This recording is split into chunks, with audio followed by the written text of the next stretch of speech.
So if you're a veteran organization, if you allow a veteran to be ridiculed, to be gaslit, or to be gossiped about so bad that it infects their whole entire circle, or you run a veteran organization and allow this to happen, and you consciously know about it, it's not something that you just didn't know, but you know about this happening and you do nothing about it, then you should hang your head in shame. You should feel so much dishonor about what I'm about to tell you. The Florida Association of Veteran-Owned Businesses, how they clowned me, how they let their leadership just run amok and play games with people's careers and people's businesses. Because every veteran deserves some level of respect, especially from other veterans. Maybe it's just combat veterans, I don't know. But these folks that I'm talking about here today, they are 10, 15 years older than me, most of them. There is a level of respect that we owe each other as veterans. You have no idea what that person is going through. But what you do know is that just like you, they swore to lay down their life for their country. And a lot of them come back with wounds, the ones you can see and you can't see. So if you're a veteran organization, you should be treating these vets at least with a level of respect, a minimum of respect. And by any means, at least don't gaslight them and try to stand in the way of their future. At least don't do that.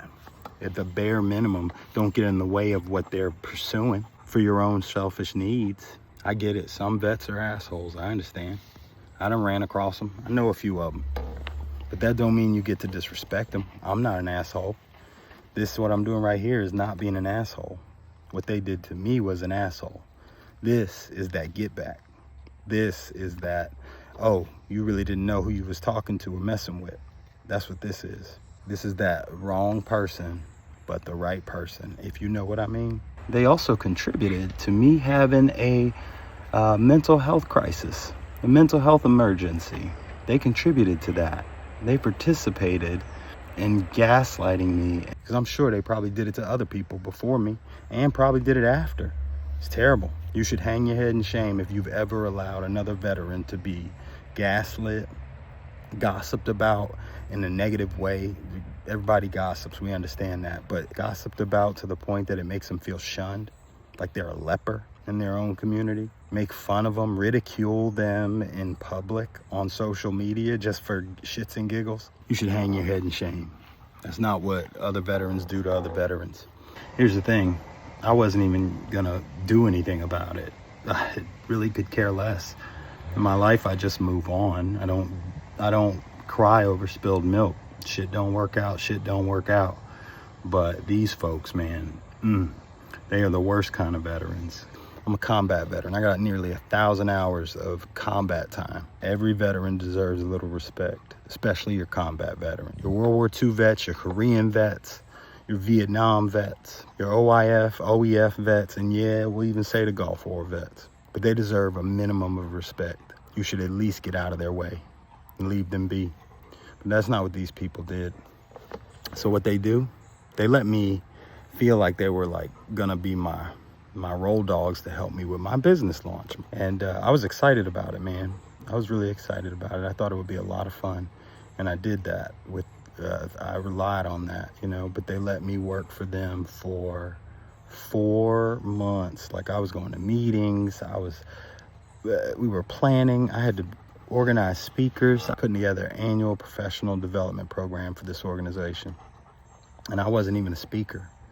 I interviewed speakers. I helped them pick topics. I planned, I went to meetings, made agendas, coordinated the days of and with the speaker, their topics, their slide, all that stuff, man. And then they said, no, we ain't putting it on, and they didn't give a reason. There wasn't a good reason. I'm not stupid, man. I ran a nonprofit. I've been an executive director, and I've been a chief negotiator. I'm not stupid. I know that if a board can't put something on, there's a way to do it. But you don't let a committee work, especially a veteran who's starting his own business, who ain't got that kind of time. You don't let them work for you in hopes that you're going to help them succeed, only to make fun of them and to get some sort of joy that I can't even understand you get out of that. Oh yeah, they were on my social media just gaslighting, ridiculing, laughing, snickering with their friends about me. And they thought I didn't know. I knew the whole time. I just was hopeful that they would come around. I was hopeful that they would see that what they were doing was not cool, and they would, change their mind, back off. Yeah, even after I said I was done with their organization, I was polite. See, some of these organizations, they only want to get together and drink and screw each other. That's all they want. And when somebody come in and don't want to just sit around and drink and screw, instead they want to get their business going, these people don't know how to act. Their quote CEO, who was a weak leader, couldn't even control these groupies. Clowns. You didn't really get in touch with what you were coming up against. But it's funny how things work out, because all this bullshit just helps me further move toward my purpose. But these people made me feel like I was a fucking leper.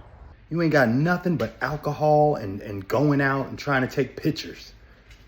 Man, get out of my face with that taking pictures shit. What you taking pictures for? You ain't done nothing. You ain't accomplished nothing. You got a baby title. You got a baby organization. After I figured out what they were doing, I decided I'm not going to be a part of this organization anymore. And they auto-renewed my membership. And I spent over a month and a half trying to get my money back from an organization that I didn't want to be a part of, and that didn't want me a part of them. But they made me hound them to get my money back that they auto-renewed when I canceled my membership. It's all good though. So how'd I get through it? Hope and optimism, man. Because even when you know people are doing terrible things to you, you gotta have hope. You gotta have hope that your future is gonna be better than it is right now. And you gotta have optimism. You gotta have optimism that everything is working out even though it ain't working out right now. You have to have an optimistic mind state, and that what you're going through right now will serve you later. It always will. Stay classy. You are enough, my friend. You are enough. Let me go get to work. And if you find out you're at the wrong organization, cut it off. Quick, smooth, move on. You don't have to fight with them, none of that. Now, if they keep on with you, kind of like this organization did with me, if they keep on with you, call them out. You call them out, make videos about them, whatever you got to do, but call their asses out. You know why? Because there's a lot of organizations that like nothing more than to take advantage of veterans.